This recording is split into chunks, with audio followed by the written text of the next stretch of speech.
all Andrea's work, pretty much everything to date, with the exception of the most recent 3 films, is on this Blu-ray, thanks to Second Run DVD, a 2-disc collection with incredible extras, short films, documentation, essays, testimonials, appreciations, and everything. Second Run DVD. Who has a Blu-ray player? Anyone? Anyone? Some people have a Blu-ray player. Stick with us, right? Blu-rays will stay, streamers will collapse, and we'll use a generator to power the Blu-ray. So get your Blu-ray now while you still can. Think ahead, right? That's the plan. Think ahead.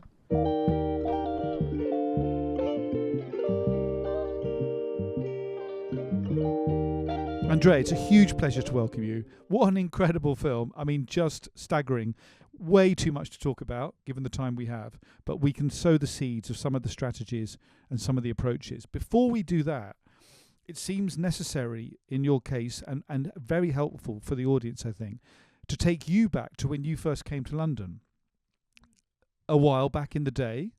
And you can say as much or as little about when you came to the city as you would like to, but give us a sense of your arrival in London and perhaps how it maybe informed some of the approaches that you've used here. We'll come on to the film in a little while, but give us a sense of the London that you arrived into. Oh, we can see you. Well, I arrived in London in 1991, and I think London was, I mean, this is the benefit of becoming older, because you become witness to time that's shifting, right, and changing, and kind of the waves of things coming back or changing imperceptibly or really quite drastically. But it was a time before, I guess, this very extreme financialization of our housing situation, which meant that loads of spaces were available, like low-cost spaces, housing co-ops, squats, and things could happen without much money, you know. So it was like a London that was quite free, like I felt, and things, yeah, it just had this kind of sense of things were possible, and especially were possible also for people who come from a background like I do, which is like I'm estranged from my parents, but also I'm from a very, very lower working class background, I suppose. And so here it just felt so much freedom, because everybody came just from everywhere and were thrown in together and tried to make something in life, but not necessarily to make life, you know, in my kind of case, in my friends. It was more about a creative expression rather than the financial accumulation. You know, we were not clever. We're going to be the impoverished elders because we don't own nothing. It's true. No, I mean, the film obviously shows, you know, a global community. It's a world city within London. It's a community that we don't normally see, if ever, in fact, arguably see on screen, whether the small screen or the cinema screen.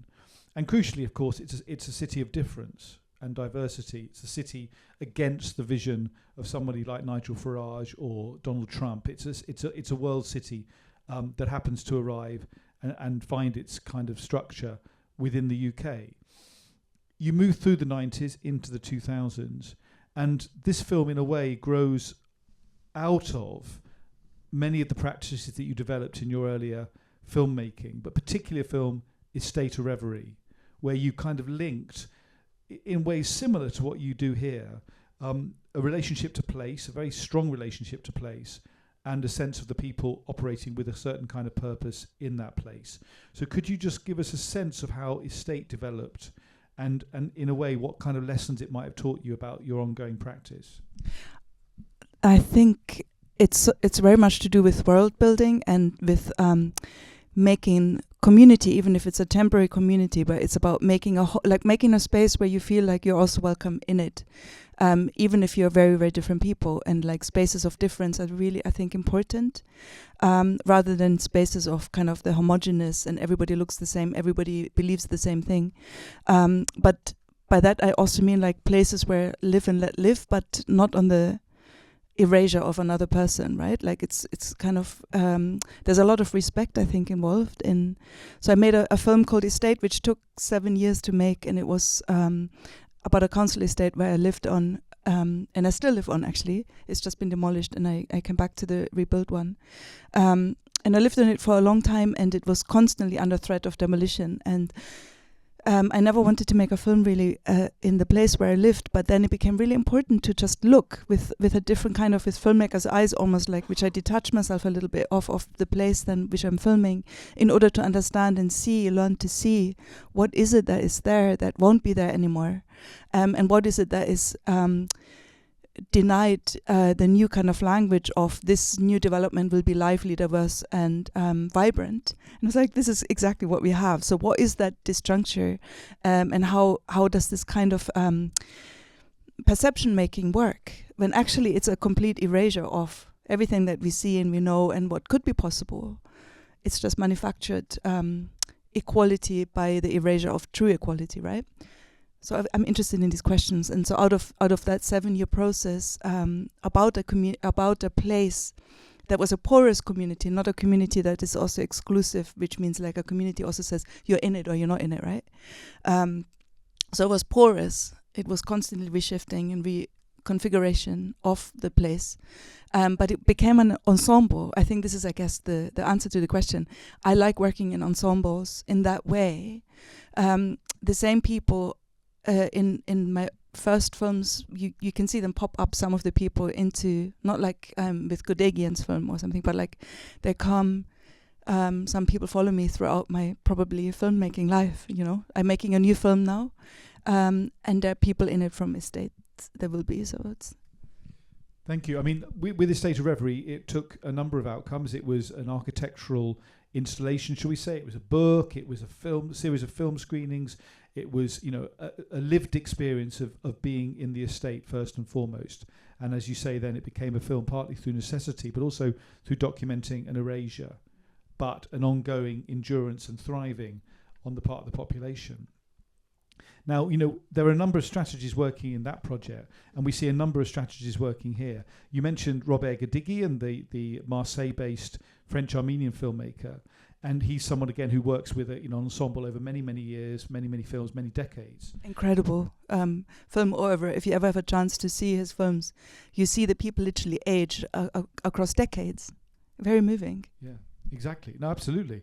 But in a way, thank you for mentioning Guédiguian, because it allows us to think about, before we come on to Here for Life, a kind of horizontal community of filmmaking across the world, which takes on hybrid strategies, works between documentary and fiction, celebrates the ensemble over individual character and performance, and is really crucially rooted into place. Now, I wonder if you could just talk a little bit about, before we come on to Here for Life, about some of those makers who have informed what you do, because several of those strategies go into the making of Here for Life. But do you feel part of that kind of alternative kind of community of making? I think it's a value system, like a kind of, not in the kind of religious sense, like a moral value system, but it's a system of seeking freedom without denying the structural, the brutal structures that are about literally destroying lives. You know, it's now more profitable to, we are necro-capitalism in a way, like meaning it's more profitable to have dead people than to have people alive, right? And that's like a really particular situation in our time, which is frightening. And also often we are very removed from it. So I think I'm drawn to filmmakers who don't shy away from the poetic, from trying to find the other meaning that is not just didactic, but also can hold the deep moral quest for freedom, you know, and care and love, and feistiness and waywardness. And I think I've always taken that in, like, yeah, and even in Here for Life, I mean, there are a lot of homages. Like, I do secret homages for film buffs, but like nobody has to know what they are. Unless they do a close reading. Okay, so there are some secret homages in there to well-known makers in world cinema who belong to this alternative canon of freedom-based community making, but we'll leave them there. There is one major film we do need to address a little bit later on. But with Here for Life, you take forward onto a citywide level this idea of a parallel alternative community of marginalisation of people, you know, in various forms of precarity, even threat. And you bring them together to work together to create a kind of better space of possibility, a kind of dream of a future world that might or might not become possible, through the lens of this relationship to the city. Now, when you started making the film through this Artangel-commission, what was your sense of how you were going to expand the palette onto this much wider citywide level? What did you think about that relating compared to the estate? What did you think about the filmic possibilities of a citywide engagement? I mean, it's kind of inseparable also from working with Adrian Jackson, who was the founder of Cardboard Citizens. And Cardboard Citizen is a theatre company that's changed now because he's also left. But originally it was set out to work with people who have experienced homelessness or in recovery from addiction, including like compounded different experiences, but also who wanted to make theatre. And like I knew about Adrian's work because he was the translator of all of Auguste Boal's works into English, and I read a lot of Auguste Boal and really made use of him in the kind of way in which I work. And I used to have a collective called Vision Machine, which out of it came quite a few well-known films with some other filmmakers together, and we were very, very inspired by Auguste Boal's work. And so I've been thinking a lot about how can I use these ideas of empathy or meeting across extreme difference to find like a shared expression of something whereby we can encounter each other and really see each other. It's a kind of radical way of making belonging and intimacy across vast differences, but also in forum theatre where you have like a character, a person. Where you have a play and then the audience can interject and say, I want to now play this character in a different way. I think this is wrong. This is not right. I would have done it this way. You can ask a question. And then it starts again and you do it differently. So I always think about how these energies, how can I use them in order to do storytelling? So when I got this Artangel-commissioned with Adrian, it was kind of a really beautiful symbiosis because he literally is living forum theatre and all the performers were trained in forum theatre techniques. So most of the people who are in the film, even though we did many workshops, open casting workshops, about 2/3 of the people are from Cardboard Citizen ultimately, because I watched loads of things. I was very interested in people who are not interested in, who are interested obviously in making a film, but who are not self-conscious, because it's very difficult for a performer to do both, to bridge theatre and film at the same time. Maybe if you have a longer gap in between, you can do it. But it's really, really hard, and you usually see it. And I'm very particular. This is why I don't like to work with trained actors, but I like to work with people who are performing roles or versions of themselves, but even if the stories are someone else's story. And also they hold their body in a different way than trained actors who are often trained in order to mimic perhaps or inhabit another body.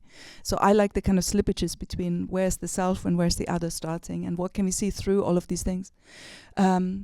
So it was a kind of gift, and because the people were trained and really were fast. So I mean, this kind of training that Adrian did with him was very, very, very fast. And when I saw some of the rehearsals very, very early on, a lot of these scenes developed. I was like, this is unbelievable, it's amazing. So the kind of scene with the bicycle thieves where both people talk across each other and kind of riff off each other, but talk across each other. So for Adrian, that was just rehearsals, right? Like for me, it was like, no, this is amazing. I have to use all of these things in the film. So I kind of gleaned a lot of the stuff that I saw him do, right? And then we developed into something else. No, I mean, I'm really glad you brought forum theatre and all. You ask about London. Sorry, I've just remembered the question. London, please, London. Yeah, your sense. So originally, if you wanted to, so my estate was being demolished, and it was just in this kind of process. And we used to have bonfires on our estate, like every weekend. Anyone's birthday, anything happened, we would have a bonfire, and we were left to it. So there was no policing. Especially in the last few years, they just didn't even bother. So it was kind of self-organized. And so I was so sad. It was like, oh no, we've lost all of this. I was very melancholic about it. And then I cycled past the nomadic community gardens, which was just behind Brick Lane. I don't know if anyone of you remembers them. Very close to Liverpool Street. And my dog just was away. It's like, oh no, it's night. Didn't have the lead on. And then it's like, oh, there's another dog, so she must have gone in there. And then there was a bonfire, and they were all like really friendly and said, just come in. And I was so excited by it. And then Jono, who was working with Cardboard Citizen, used to work there, doing workshops, doing meditation, doing Para Carnival came out of there. The theatre was built by Salim in there and some other people. So it was very self-made, this kind of whole nomadic community gardens, and it was also used by very different groups from the neighborhood, including like people who were growing vegetables, people who were theatre performances, open mics, music, meditation workshops, everything was going on there. And then, so when both of these things happened, we were thinking, oh my God, so there could be potentially this temporary autonomous zone, which we originally had wanted to build to see, you know, how can we make a world if we were allowed to. We wanted to actually make one over many years, which is quite difficult, right? And it would have come out completely different. It would have been more in the outskirts of the city. But as we were then in the middle of it, suddenly you hear all these stories, you know, like, and I've been cycling everywhere. So we were working with cycle couriers. We were working with Cycle Courier Union. Because you're not you can't get insurance, or you couldn't get then. So if you had an accident, then you were really in difficult situations. So we were trying all sorts of different avenues for quite a long time until we figured out what film we wanted to make. It just built itself, right? So it was always going to be about London and surviving in London. But instead of a documentary, it was very conscious. We wanted to make it hybrid. Imagine like stories that could happen, but they were based on people's real experience. No, thank you. I mean, of course, the great power and ambiguity and mystery of the film is that we don't know how much of the characters' lives, as portrayed and in relation, are their real lives or character-led for the purposes leading towards the play at the end. I mean, that there's a real pleasure in that. There's a real uncertainty, which in a way kind of confirms our own encounter with strangers or the other in the city. We never quite know whether they are who they appear to be. We don't know the lives. As Richard says later on the beach, we don't know what people have been through to get to where they are. And so that, you know, in a way you're embodying that kind of everyday encounter that we have, you know, 100 times a day if we're out in the centre of London. You create this ensemble and you are responding, as you said, in relation to bicycle theft. You're using as a kind of engine De Seeker's Bicycle Thieves, giving it a twist, an equine twist, shall we say. But give us a sense of how you balanced those three kind of elements, I guess, the documentary reality of the city and the performers' lives, the fictionalization of character, and then your relationship to this kind of holding narrative. How did that develop? So when we were working with cyclists, obviously there's this film called Bicycle Thieves, and I've always been very ambiguous about that film because it's seen as the kind of landmark of cinema and it's such an important film. Yet it's also about who's allowed to dream. What is the actual ultimate message of that film? It means you have to assimilate or you will steal from someone else. I mean, it's actually really interesting if you watch it through a feminist lens or a queer lens even. It's like, how do we see that history that's actually not necessarily a good message that comes across in that film? It means if we want to make the world together, you cannot dream, because if you dream, you will be punished badly, or you take away from somebody because you have to steal. You know, it's accumulation. And for me, the film opens up this possibility of really deep thinking around these questions. So it's a crucial film for me because it has so much tension in its seeking of freedom. So I think this is the question about, you know, how can we make a world when we know everybody had such a life and ends up in the life that only they could have ended up in. But why is it that some people are taking so much more and they think they have not enough, whereas other people have nothing?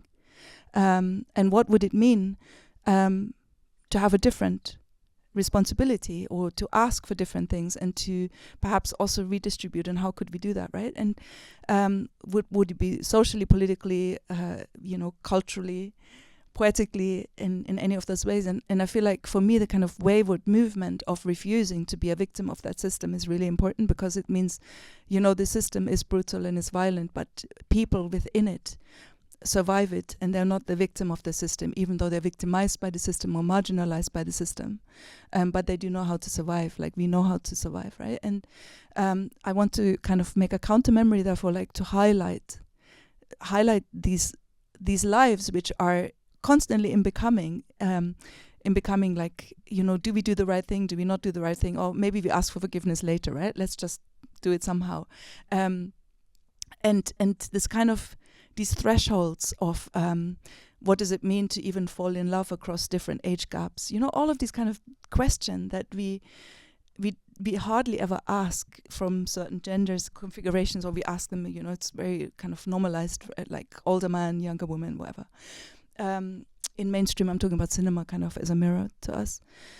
So when you start asking these questions and dissecting the kind of films, suddenly you see how gendered they are, how basic, how simple, how the mirror of our own reflection is so banal often, not overall. There's amazing cinema out there, right? But I'm talking about the mainstream, and it's like, if we reflected that back, what does it say about us, So yeah. No. I mean, thank you. I mean, there's obviously so much more we could say, but I think that you've identified very clearly this slippage and this repositioning of tropes, of character relations, of narrative structures, which comes out of the working that you've done with the ensemble, with the performers, we it's not our role here, and I don't think you will, and I certainly don't want to reveal which of the scenes were staged, which of the scenes were actually unfolding on the street in real time, outside of your control, etc., etc. That's for people to think about themselves. But as you move towards this ensemble realization of the various strands that you've set up in the earlier part of the film, you also break, as you do throughout, but then finally at the end, of course, profoundly, you break the fourth wall and you show the making of the film throughout. The film is making itself as it unfolds. And in the final sequences, of course, it's revealed to be a film, to be a staging, to be a performance, to seek an audience response. Was that always in the structure? Was that inevitable, or did it come out of the process? I think actually I don't mind talking about the structure, because the structure, I think, like also with Estate, was in my previous work, like I always build like a certain structure that makes sense, and then on that everything can build itself. So with this film, it has echoes. Everything is an echo of another thing, so everything happens 2 times. And so in it's based on a kind of deconstruction of The Bicycle Thieves, but many other films too, because they always use a similar structure. So The Bicycle Thief is actually a melodrama, right? So if you start doing an analysis, you see it very simply. It has all these components, very simple. So people get the language of film structure very quickly when you start looking in this way. And so we try to deconstruct everything in The Bicycle Thieves. Okay, so you just then ask the performers, like, what is it that you have stolen that you wish you hadn't stolen? Or when has somebody hurt you? Or when have you hurt somebody and you couldn't say sorry and you felt really bad about it? So out of that, you develop the stories. So that's how I developed the stories with Adrian. And we should always, I also want to just say ethically, I always allow people to look at the footage before the film comes out, before it's put in context, and then once in context, so they can watch it twice to agree. Which means that people are much more open and much more free to participate, because they know there's a kind of safety net if they went too far with an improvisation, or they shared too much, which they don't feel comfortable with.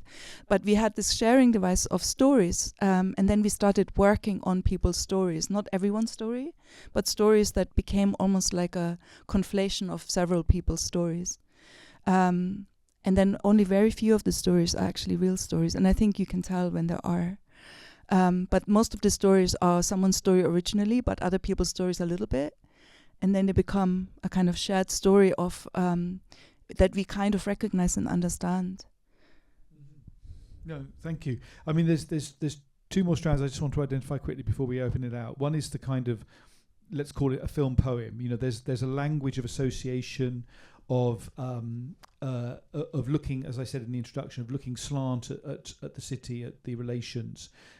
We see this constant return to an idea of trees and the kind of community of trees, to the river, to a larger sense beyond the kind of individual human or even collective struggles.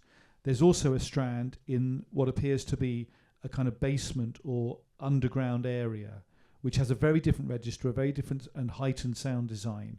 And I wonder if you could just talk a little bit about the larger, other than human aspect of the film, and also what you were thinking about the meaning of in the basement, shall we say, in the bunker, in that unconscious underground space?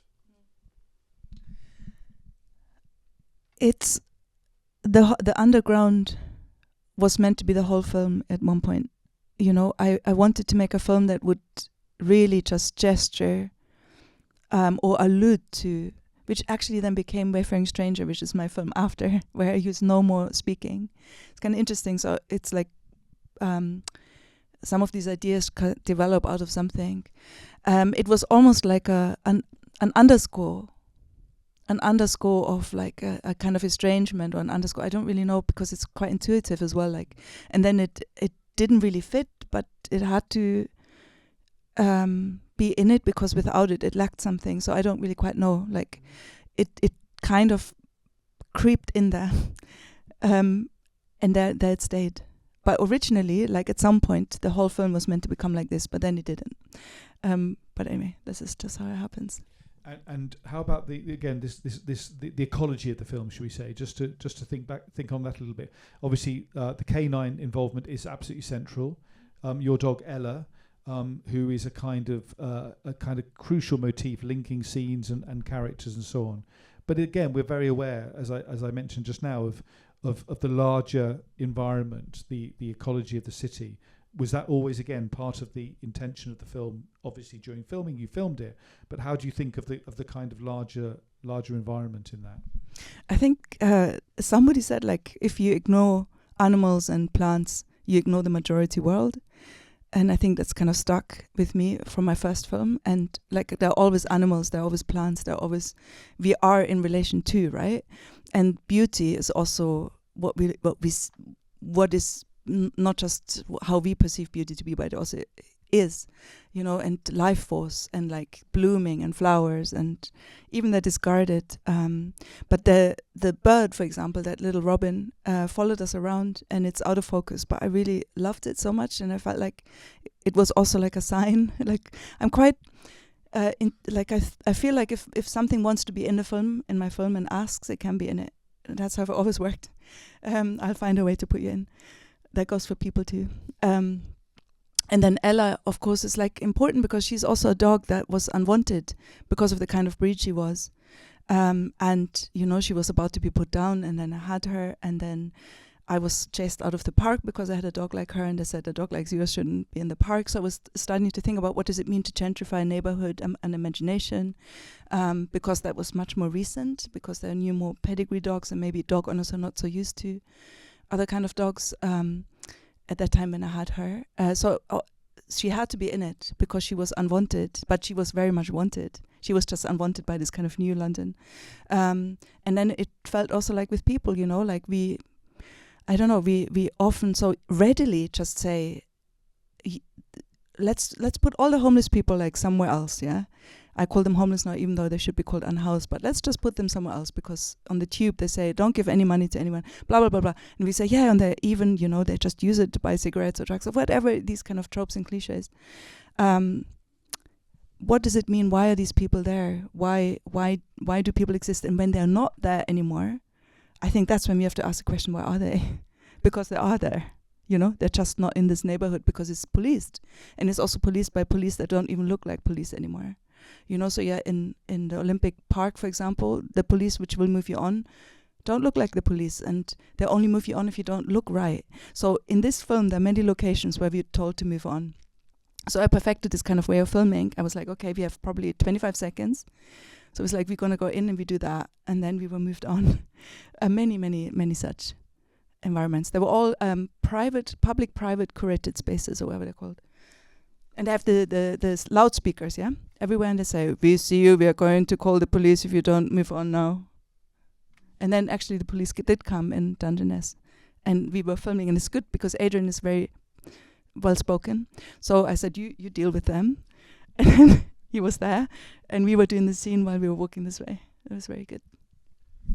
Very good. Well, but obviously, if this audience doesn't move on in due course, we will call the police. But not yet, because it's now your time. There was an audience in the film. There's an audience in the cinema. Let's bring those two audiences together in response to Here for Life. Roving Mike, of course, the hardest working person in show business, is ready to move around the auditorium. someone who's in demand across the city every night. Would anyone like to give us thoughts? Yes, please. Thank you very much indeed. I was just going to say Frank is here. And then we'll come to the front. Yeah, thank you. I know, but we'll come to Frank in a minute. Yeah. Hi. Thank you so much for the film. It was really excellent. I wanted to go back to something you already answered, but I wanted to ask you specifically about place, because it's such, you could see like there's Electric Avenue and Regent Street and all these other places that are, so Londony, but the whole basement scene seems to be almost in a place that's outside of the world or outside even of time. Everyone is moving in this way that's, there's this connection between them, like the guy shadow boxing hits the shadow and then the other guy behind him 5 feet collapses, or and then it's all revealed at the end to be the play.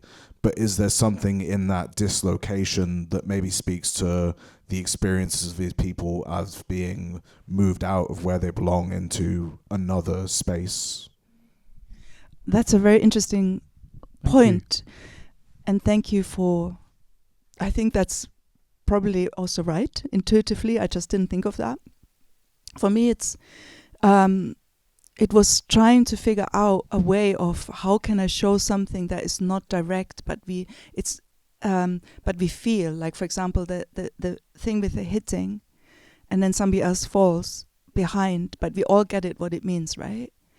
It's almost like the internal turmoil of shame.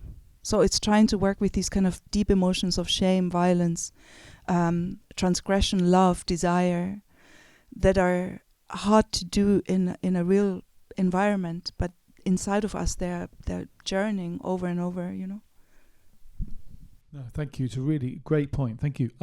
Frank, yeah? Did you want to say No, I was just going to say we have someone here who actually was working with us on the film. I'm sorry. Frank worked on the film. Second row here, important row for participation in this film. I didn't mean to put Thank you. Sorry, Frank. Thank you. Thanks for being with us. Any more thoughts, questions? Yes, please. Thank you. And then we'll come to, thank you. Thanks. You spoke in such detail about the development process, and I wondered if you could talk a bit more about the film as a piece of cinema, because it's so cinematic and it's so much work and thought has clearly gone into that, not just this, this incredible development process.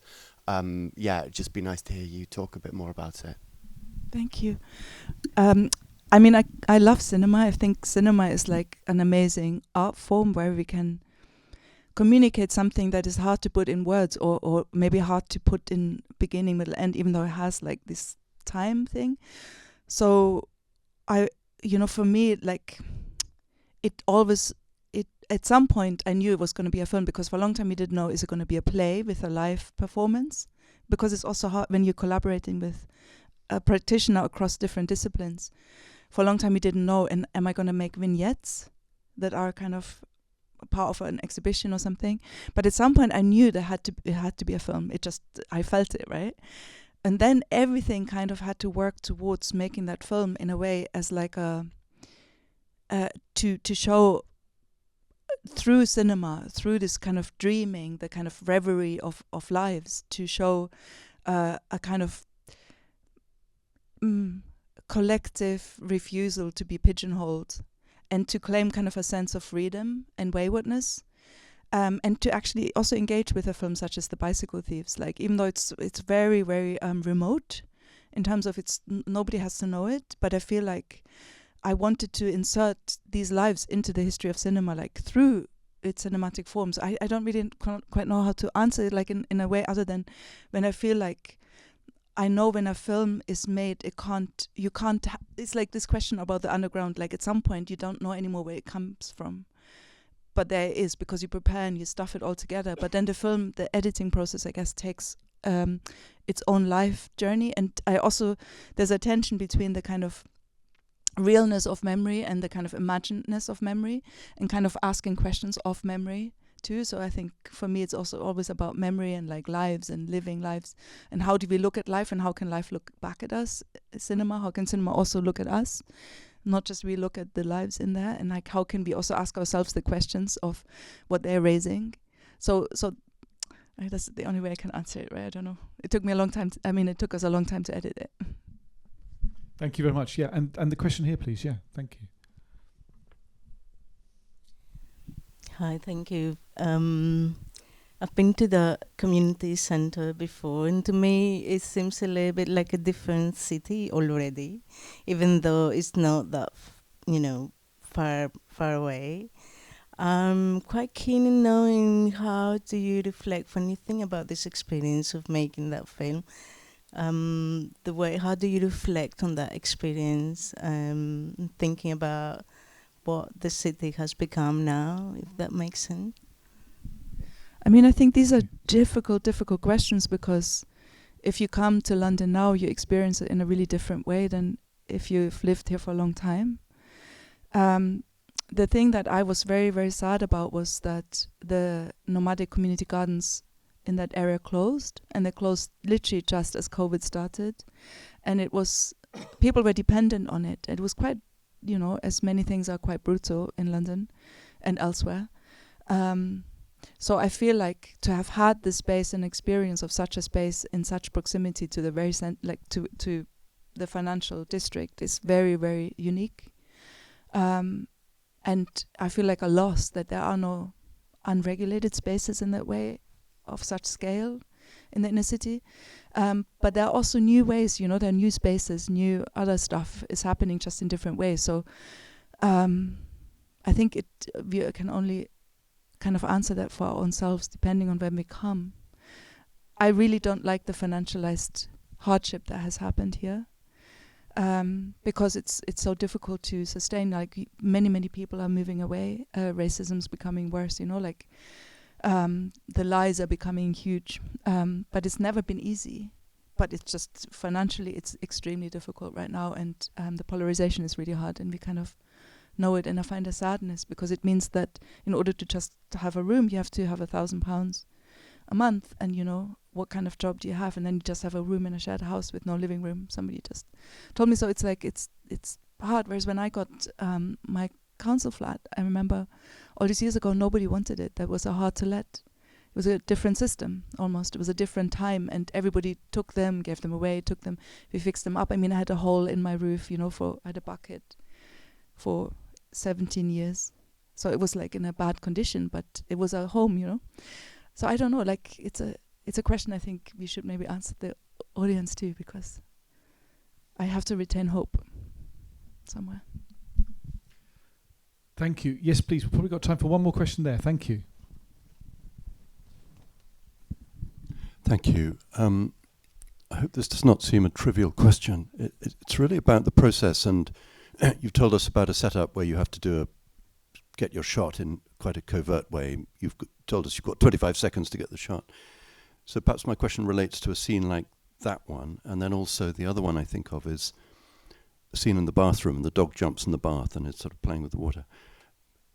Two very different sort of scenes. My trivial part of my question is, how on earth did you get the dog to do that? But related to that, part two, just how elaborate is the setup for a film like Here for Life? How big is your crew? What sort of camera? Just roughly what sort of camera? Tiny crew. Often Thank just you. me and Therese. It was just often me and Therese in the small scenes. And then there were quite a few scenes where there were many more people. Like when the play was on, we had 3 cameras, but the cameras were tiny, like £500 cameras, not expensive. So just for very few scenes we had bigger crew. But for the majority of the film, it was minuscule. And I like working that way. I can never work with big crews, because you need to watch, you need to be quick on your feet. I think the main thing is to observe and to learn about the performers. Like for me, it's always like it's like a love affair with all of them. Like I have to know how they move, how they react when I say something, what might I throw in there, and then something comes. So it's like a dance, and we trust each other and we play. It's like very playful. But me observing and me learning, and then if I get it right, if I get the holding device right, then things can happen. Then I can just trust, and they're just riffing off it. But that's also like there are many scenes that never made it in there because it just went terribly wrong, right? Like I was like, oh, and then nothing happens. It got really flat, or people were like, "What do you want us to do?" So I mean, it varies, right? But in terms of the dog in the bathtub, because it was my dog, right? So whenever I run a bath and I didn't lock the bathroom door, she would be in the bath. She would open the door and she would go in the bath. So I knew that she loved it. And then Jono's bath had a window and it was on the ground floor, so it was easy. It was like, okay, that has to happen. And John is a brilliant performer. He can keep a face. So we had to just do it like 2 or 3 times. And the first time he was really laughing and then he could hold it. And Ella could just go the whole day. She'd just jump in the bath. But then, I wanted to say something maybe about one of the other questions, because there's also a filmmaker here called Edwin Minyard who works a lot with young people and also young people excluded from mainstream school and stuff. And I feel like the tenderness in your work is like what gives me also a lot of hope in relationship to like how I work. So I see other people also work in ways that are full of belief, that there will be still a way that's to be made regardless of the systemic rejection of most livable lives actually in this city, you know? Yeah. No, thank you. I mean, yours and Edwin's work and others, finds a way to capture the city as it's actually lived in and experienced at the complete polar opposite from an industrial cinema and a financialized city. And I think that's really crucial. Your work, your Blu-ray is called Fugitive Images of the Fugitive, of things that move through and pass and are gone. But also the images themselves are also of places that themselves now have passed. They celebrate and endure through the making that you've done, through the making of your community of filmmakers, and through, of course, the community that you work with. It's an incredible body of work, and it celebrates the kind of city that we're thinking about in this series, London Reviewed, that is almost never seen in mainstream and industrial cinema. So huge thanks to you, Andrea, for coming and showing this incredible film for us and with us. Many thanks to Molly and the whole team here at the Garden Thank Cinema. you, everyone. And to Sam Kinchin-Smith, head of special projects at the London Review Books, and to the whole team there. Thank you very much for coming. London Reviewed returns in 2026 with another 5 films looking at the city from very different angles, in different ways, over different decades, with filmmakers who have come to the city and bring to it their very distinctive eye, the eye of the other, joining in a collective way of making with the city and the people who live here. Very few have that embodied experiential sense of the encounter that Andrea does. So please do now thank Andrea Luka Zimmerman. Thank you very too. much.